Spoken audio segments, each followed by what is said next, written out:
Halo Sobat Anime yang dukung Rusia menanti Perang Dunia Ketiga. Waduh, perang itu nggak seenak itu boy, nggak seenak game. Kenop nggak bisa di revive, langsung menuju alam baka.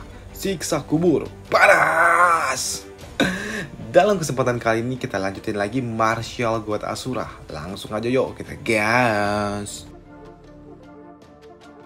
Setelah Feng membantai para bandit-bandit yang telah menyerang kota Jijin, Feng kini menargetkan untuk membasmi seluruh anggota dari keluarga Gong Luyun.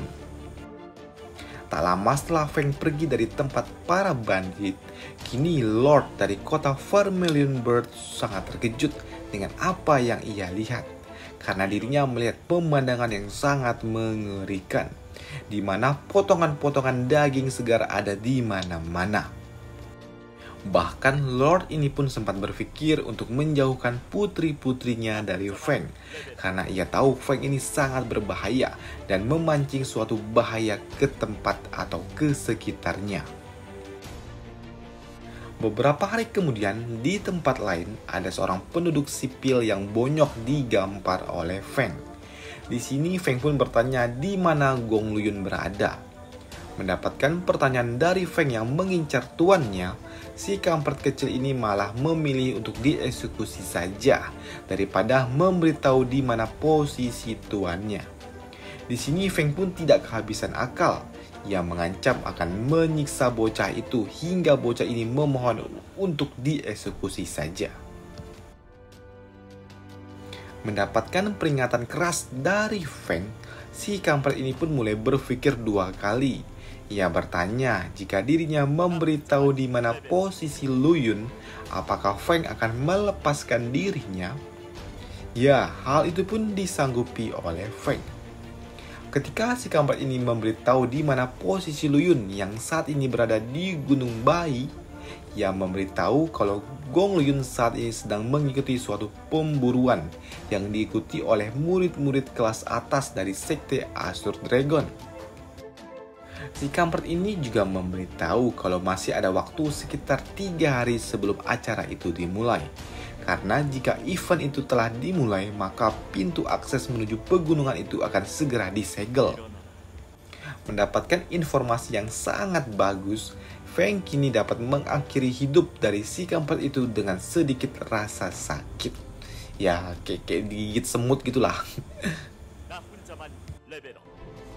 Di dalam kamar penginapannya, Feng pun berpikir kalau dirinya jika pergi mengikuti event itu, apakah ia cukup kuat untuk bersaing di dalam sana. Karena ia tahu di dalam event itu terdiri dari murid-murid yang sangat berbakat dari berbagai macam sekte. Tapi saat ini ia yang memiliki 20 origin beads yang ia dapatkan dari sekte Shukong. Ia berharap benda ini akan memberikan suatu energi yang cukup untuk membuatnya naik level. Feng yang memakan beberapa origin beads membuat dirinya kini naik level ke ranah origin tahap 3. Tapi hal itu pun tidaklah cukup.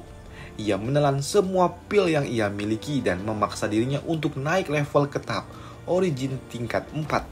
Setelah ia menelan semua pil yang ia miliki. Keesokan harinya, Feng pun pergi ke panitia pendaftaran dari event itu. Di sana ia dapat dengan mudah mendapatkan suatu tiket untuk mengikuti event itu. Keesokan harinya lagi, Feng pun tiba di pegunungan Bai. Di tempat ini, di tempat berkumpulnya para murid-murid berbakat, di sini Feng pun merasakan jijik, kesal, serta benci yang sangat memuncak. Karena saat ini ia melihat Gong Luyun di depan matanya. Dan seperti biasa, Gong Luyun ini sangatlah populer. Ia dikelilingi oleh para penjilat yang ingin dekat dengan dirinya. Apalagi saat ini Luyun pun diakui sebagai cucu angkat dari Li Ran, seorang master yang menguasai tempat ini. Para penjilat yang mendekati Luyun tidaklah lengkap jika tidak ada seorang gadis yang memiliki bukit boba yang sangat besar. Dan gadis itu melakukan hal-hal seperti lomce lah. Luyun yang sedang mendapatkan perhatian khusus dari para penjilat itu, ia cukup terkejut dengan suara seseorang yang tiba-tiba menotis dirinya. Dan suara itu ternyata berasal dari Feng. Feng di sini memperingatkan kepada Luyun kalau karma akan segera menimpanya. Mendapatkan peringatan dari Feng yang emosi malah para penjilat ini. Bahkan mereka rela menjadi kacung Luyun untuk menghabisi Feng. Dan tentu saja hal itu sangat menyenangkan bagi Luyun. Pada malam harinya, saat event itu resmi dibuka, Feng yang sedang berkeliling ia langsung dikejar oleh Luyun dan anggotanya. Di sini Feng pun sangat senang karena para tumbal malah datang ke arahnya. Karena Feng terlalu cepat, maka mereka pun kehilangan jejak Feng.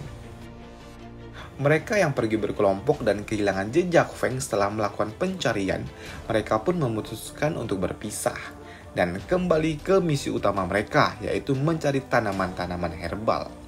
Dan si kampret ini pun berjanji kepada Luyun, kalau ia bertemu dengan Feng, maka ia akan segera mengeksekusinya sebagai hadiah untuk Luyun. Si kampret ini yang pergi dari kelompok itu tak lama setelahnya terdengar suatu jeritan yang sangat kuat. Mereka yang mengecek sumber suara itu melihat kalau si kampret itu yang baru saja berpisah dari mereka sudah tewas dengan kondisi yang sangat mengenaskan. Suara teriakan itu juga ternyata memancing perhatian dari panitia. Panitia yang datang mereka pun bertanya apa yang sebenarnya terjadi. Panitia yang melihat kondisi mayat itu sangat mengerikan, ia bertanya, siapa yang melakukan hal ini? Dan mereka pun sangat terkejut ketika mereka melihat ada seorang world spiritus abu-abu di hadapannya. Panitia ini pun mencoba untuk menyapa dengan sangat sopan. Tapi Feng tanpa basa-basi ia mengeluarkan suatu energinya yang membuat dan memaksa orang-orang yang ada di dekat itu langsung tercecah-cecah menjadi potongan-potongan kecil. Salah seorang murid yang melihat kengerian di depan matanya, ia sangat takut dan mencoba melarikan diri. Tapi Feng pun tidak membiarkannya begitu saja. Ia melepaskan energinya ke arah bocah itu yang membuatnya langsung tewas. Melihat Feng tanpa ampun mengeksekusi para murid membuat panitia ini pun menjadi murka. Ia melepaskan suatu sihir besar ke arah Feng. Serangan itu sangatlah kuat dengan sihir berbentuk kereta iblis. Serangan itu pun memanglah sangat kuat, tapi tidaklah cukup kuat untuk menghancurkan suatu susunan spirit milik Feng. Melihat Feng yang sangat kuat, Gong Luyun pun tidak tahu kalau ia harus berbuat apa, dan ia juga tidak tahu kalau itu adalah Feng. Ia yang panik dan memutuskan untuk melarikan diri saja. Dan Feng yang melihat hal itu, ia pun tidak akan diam saja. Ia mengumpulkan suatu energi yang membentuk suatu naga besar, yang merupakan teknik bela diri tingkat 7. Feng yang sangat murka, ia pun melepaskannya untuk menerjang para kroco-kroco itu. Serangan Feng pun memang sangatlah kuat, tapi Feng pun merasakan sesuatu yang sangat mengerikan di depannya. Ternyata karena saat ini di depannya ada Gong Luyun yang sedang berlindung di balik seseorang. Dan orang itu adalah manajer Li yang berasal dari istana Kirin. Pria ini mengatakan walaupun ia tidak tahu apa yang dilakukan oleh cucunya ini, ia memaksa Feng untuk melepaskan cucu kesayangannya. Pria kampret ini yang memang sangat kuat, ia melepaskan suatu energi besar dari tubuhnya. Tapi Feng pun tidak tinggal diam saja. Ia yang sudah sangat murka dengan Gong Luyun juga menyiapkan sesuatu di lengannya.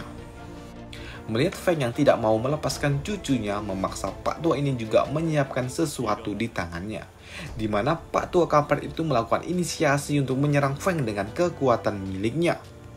Feng yang melihat hal itu, ia tahu kalau lawannya ini sangatlah berbahaya. Ia menebak kira-kira lawannya ini berada di ranah plafon tingkat 8. Dan hal itu sangat jauh dari atas jangkauannya. Melihat ada serangan yang sangat berbahaya ke arahnya, Feng pun membangun suatu susunan spirit. Serangan Pak Kampret itu ternyata sangatlah kuat. Bahkan susunan spirit yang dibangun oleh Feng yang sangat kokoh dapat hancur berkeping-keping. Dan di sini Feng pun tahu kalau lawannya ini bukanlah main-main. Ia menyiapkan suatu serangan White Tiger miliknya dan melepaskannya ke arah si kampret itu.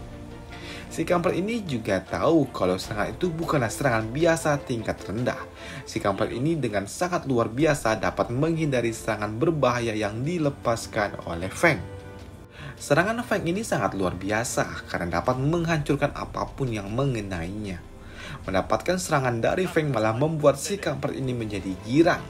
Tapi ia sangat terkejut karena saat ini ternyata Feng menyiapkan suatu serangan lainnya yang mirip seperti serangan sebelumnya.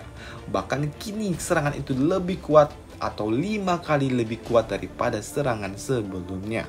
Dan serangan tapak White Tiger pun dilepaskan oleh Feng. Melihat serangan yang sangat menarik di depan matanya, si kampret ini pun sangat senang karena ia merasakan aura yang begitu kuat dari serangan mematikan itu. Tapi ia tidak tinggal diam saja, ia menyiapkan sesuatu di tangannya. Dan ia memanggil suatu shield dari istana Kirin untuk menahan serangan itu. Serangan Feng yang begitu dahsyat dapat ditahan dengan shield istana Kirin yang melepaskan suatu energi yang maha dahsyat. Feng yang melihat serangannya dapat ditahan, ia sangat shock. Apalagi saat ini si kampret itu tiba-tiba sudah berada di belakangnya dan siap untuk menerjang Feng. Feng yang melihat si kampret itu datang, ia mencoba menembakkan serangan White Tiger-nya lagi, namun tidak bekerja. Ia sangat panik, ia mencoba menghindari serangan itu. Beruntung, serangan itu dapat dihindari oleh Feng. Feng pun tahu kalau serangan itu sangatlah berbahaya. Ia memutuskan untuk melarikan diri. Tapi Feng pun terus-terusan dikejar oleh Pak Kampret itu. Di sini Eggy sangat panik, ia panik setengah mampus. Ia memperingatkan Feng kalau serangan White Tiger itu memiliki suatu kesadarannya sendiri. Jadi tidak akan mudah menggunakan seenak jidat. Eggy pun paham tentang situasi saat ini. Ia tahu hal ini sangat berbahaya. Ia meminta Feng untuk menyerahkan tubuhnya. Tapi Feng pun tahu kalau hal itu ia lakukan. Ia takut jika ia harus kehilangan Eggy lagi seperti sedia kala. Eggy di sini mengatakan kalau dirinya tidak akan menggunakan seluruh energinya seperti sebelumnya. Tapi Feng pun tetap menolak hal itu. Melihat sikap keras kepala dari Feng membuat Eggy menjadi panik.